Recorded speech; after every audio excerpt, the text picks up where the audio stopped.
Welcome to the Mint Customs Workshop. On today's episode, Kev adds a clock so we all know when it's tea time. Richard eats a salad. And the way to a man's heart is through his stomach. And we all laugh at something that isn't YouTube friendly. That's great. See how we feel when the scars have faded. Why don't we see if it's love without blood?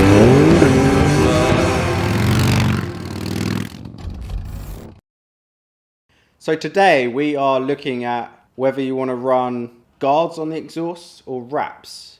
In the last episode we gave you some examples of both. We're probably going to start off by using those exhaust pipes, but I've been speaking to Hot Rod Tom and he specialises in building exhaust pipes. So we're hoping he can help us out with our budget bobber and we could get a decent set of exhaust pipes on this bike and either run guards or wraps depending on who wins the votes. First up is the Parry Brothers Instagram. We posted on the story, are you going to vote on A, guards, or B, wraps? And it looks like to me 56% guards, 44% wraps. It's a close one. And that's 274 people voted. Let's go over to the Mint Customs one. 507 people voted. A, 52% guards. B, 48%. Another close one on the Mint Customs one. So on our YouTube channel, we have a community page where we post once or twice a week, whether it be a photo or a voting poll. We put out a poll that said, if you are building a budget bobber, would you use heat wraps on your exhaust pipes or fit guards? It got 192 votes and the winner is the wraps. Oh shit. So the day got off to a tricky start. I think we're gonna have to count the votes. This is a close one. Get your calculator out. We've got to do some maths. Moving on to the foot pegs. We asked you, would you want to run forward foot pegs or foot plates? Because they're the two options that we have in the workshop. And there's also another dilemma now because it's a hands down victory for the forwards. The forwards are super popular. We run forward foot pegs on pretty much every Harley Davidson that's left this workshop. The old man is a massive fan of those, that style, that look, that riding position.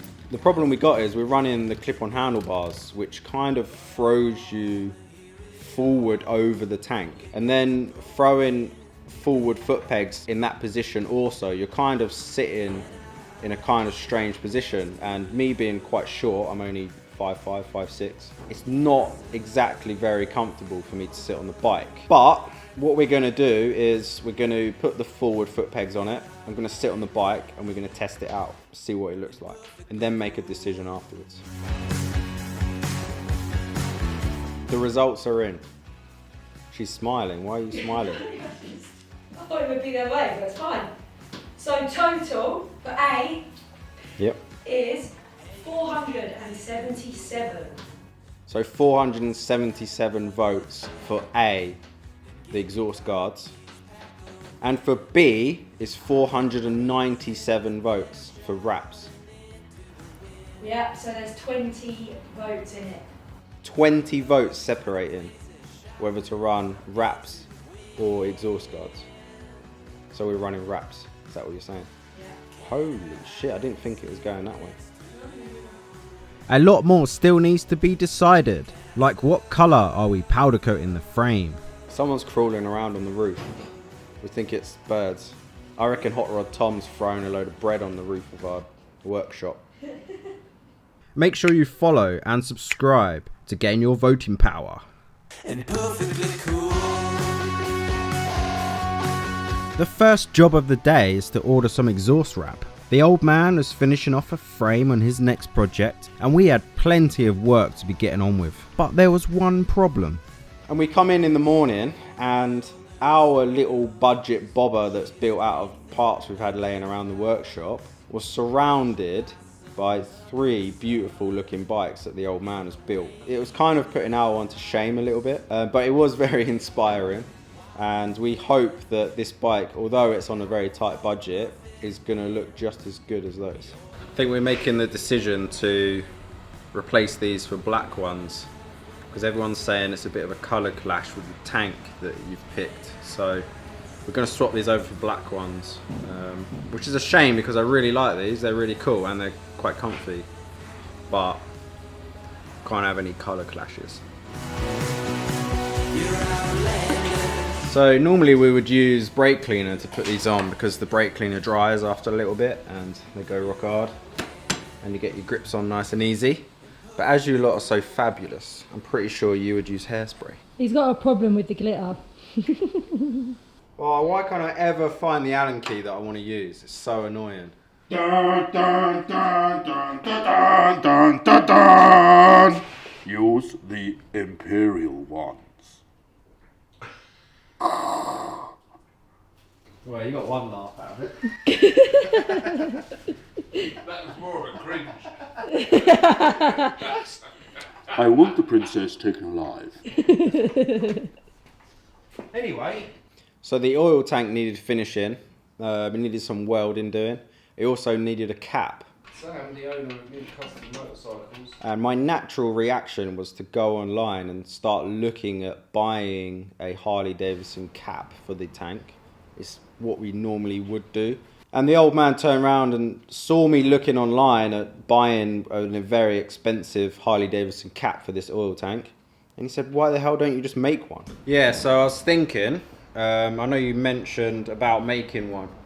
So I think that's the best option, is we'll make a plug for this and put an O-ring on it. We just need to find some aluminium to machine up. Knurl it! Yeah, with your new knurler. With a knurler! What's a knurler? Exactly. Knurls! This is aluminium. Yes. Unknurled. Okay. And this is knurled. Oh, fabulous. First up, I finished welding the oil tank.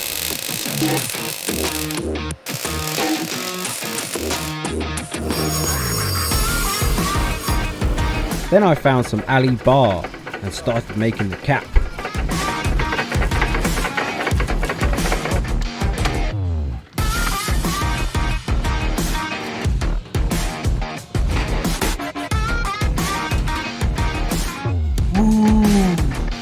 I added some grip, and it didn't cost anything apart from a little bit of electricity and my time. The O-rings fit, so that's a good start.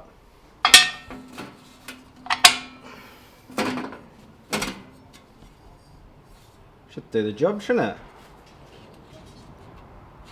It's nice and snug. And it is a very good point, to be fair. Why spend money when you can make shit? We figured out which hose does what, which is handy. The mounts are ready to go. We're very close to having this thing done. Then we'll move on to some other bits of the bike. One of the fabrication jobs we had to do to this frame was to finalise where we wanted the tank to sit. Me and the old man had a little bit of disagreement. M8 by the looks of it. Hoping it's metric. One, because he likes to run the tank super close to the handlebars. I think the tank needs to sit further up. I think the gap's too big here. And I was kind of worried that the tank was going to be too close for the clip-on handlebars we were running.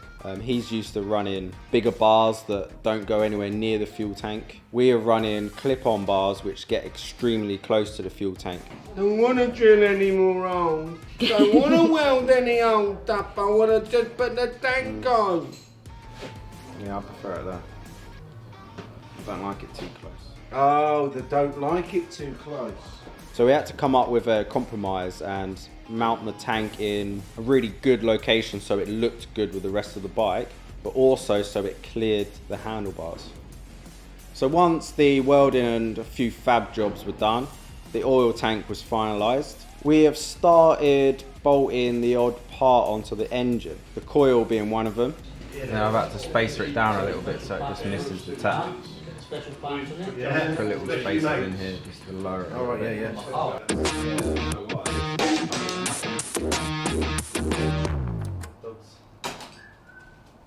Normally we would send the frame off for powder coat as soon as all the welding and fab work's done and the motor's been finalised and all the wheels, spacers, etc, etc. But this being a budget build and looking at dual is making me wonder whether we should do something slightly different with this frame. It's called the Mint Dual, and it's sort of loosely based on the rusty old lorry that was in a 1970s film called Dual. And I didn't want to paint or powder coat, I want it to go rusty. So it's built, it's done, it's running, it's just parked outside. Hopefully it's getting rained on. It's finally raining. This bike's gonna go rusty. Yay! And I'm just going to run it and ride it. I just like the fact that it's the complete opposite of what we normally do in it. We normally build some really nice bikes, have some really nice paint. Well, this isn't painted and it's not really nice, so it's. But I like it. It's parked up outside, getting rusty. Anyway, that's where that is. I'm undecided, so if you wouldn't mind commenting below and letting us know what we should do with the frame, that would be awesome. Master at work. Looks perfect. This isn't straight, but the fender is. I'll have a look, sir. Looks good though, isn't it? That's fine. Yeah, that's really good. Straight enough for you? Yeah, and you got a trike. It's even better.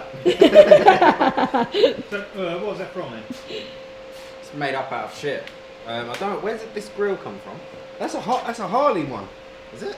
I just cut it up. It had like this little back rack thing with a really gory, horrible golden eagle, brass golden eagle thing Pure cheese. bolted to the back of it. That's, I threw in the bin ages ago. Nothing wrong with cheese like that. I threw it away. And I took it out the bin. What? We believe this bike's going to be like a workshop runaround bike, maybe to go and pick up parts. That's why I threw in the bin. Hey. So having the grille and a sissy bar on the back may be super handy for strapping things to. We also want to turn that grille into a possible pillion seat. I don't even want to clean it, I'm just going to leave it as it is. It's haunting you. I'd almost be tempted just to get rid of that and just have the Just the eagle, yeah. Proper. You live to ride. It is still a custom hardtail Harley Davidson, but a little bit of practicality is always a bonus. Just one more hour, then I swear. Next, we're looking at getting the carburetor built and deciding on the foot pegs. I can't remember when I started. But we are missing the bar. And where's the main jet? Idle. Got idle. Got no No main jet either. And the little cartridge it sits in. Choke related. So after finding some missing parts for the carburetor and getting it built, fitted. Well, basically, I've just walked around the workshop collecting parts. This is how far I've got. Yeah. All the old man's shit he's got laying around.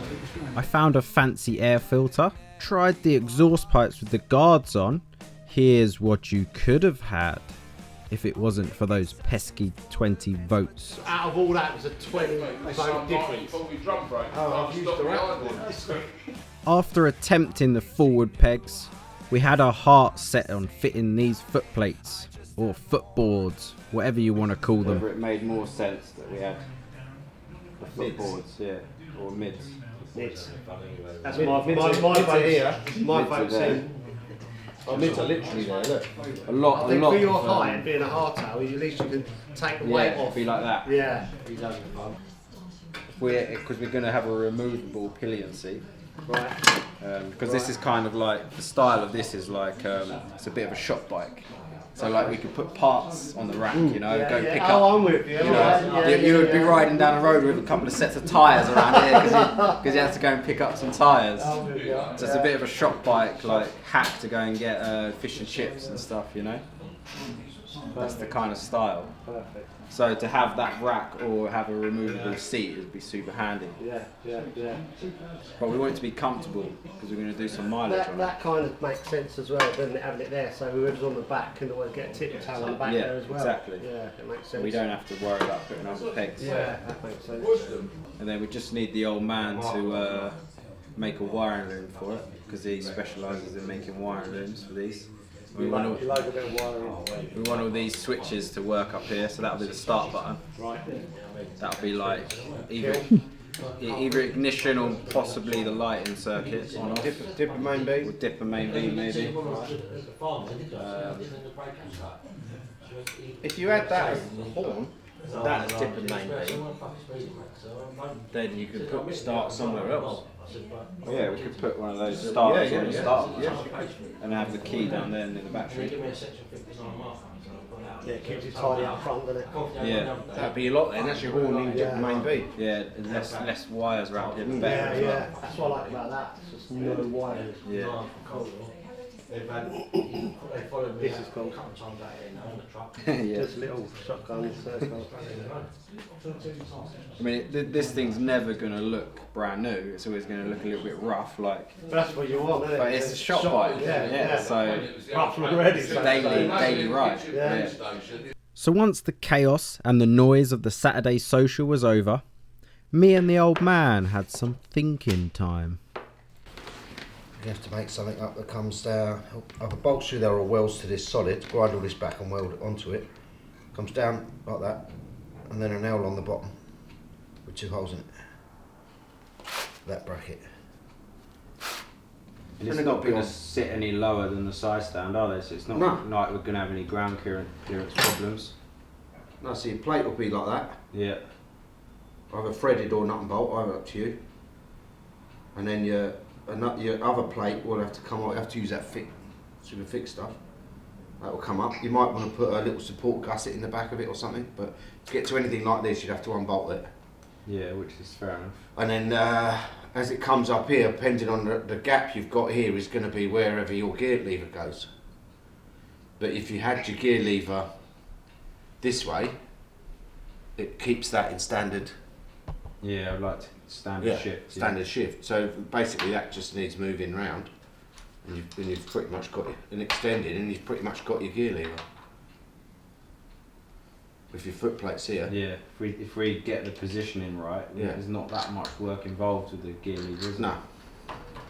And the other side is literally wherever you want to put the pivot point for your brake, which we have to make, and we have to get another Harley master cylinder. There's already holes in the side for this. Yeah, it should be able to sit roughly where it normally sits. Yeah, sit right by your heel, can't it? Don't matter. No? So you don't think we need to use? Do you know the fixing where mids would normally sit on the motor? Yeah.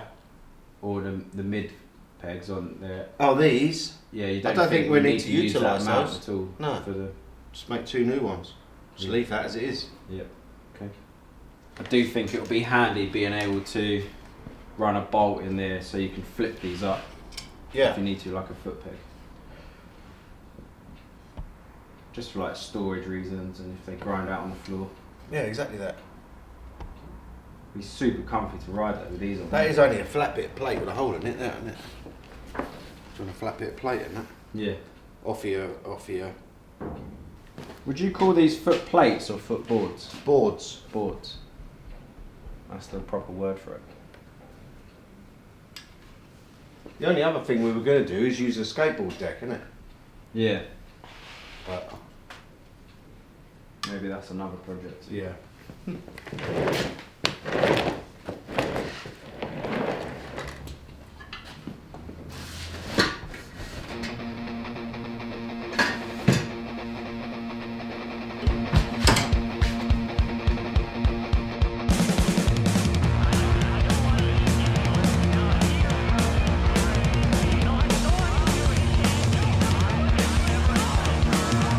We would like to thank you for voting and commenting. It's been very handy having all of your feedback and getting this bike built and finished. The decisions that we've had to make are not easy, and We've taken all of the feedback that you've sent us and all of the comments and the votes, and we are taking it seriously, and the bike is coming together slowly. We hope you've enjoyed watching this video. Please subscribe to the Parry Brothers YouTube channel. And as you can see, I'm wearing yet another new clothing design. So you can head over to our website and check out our full range of merchandise. And if you'd like to sponsor us, you can head over to our Patreon account. Thanks for watching. We've got you a clipboard. Yeah. Now you want a calculator? Are you joking? Use your phone. I don't have a phone. Don't get a phone on the budget either. Enjoying that clipboard.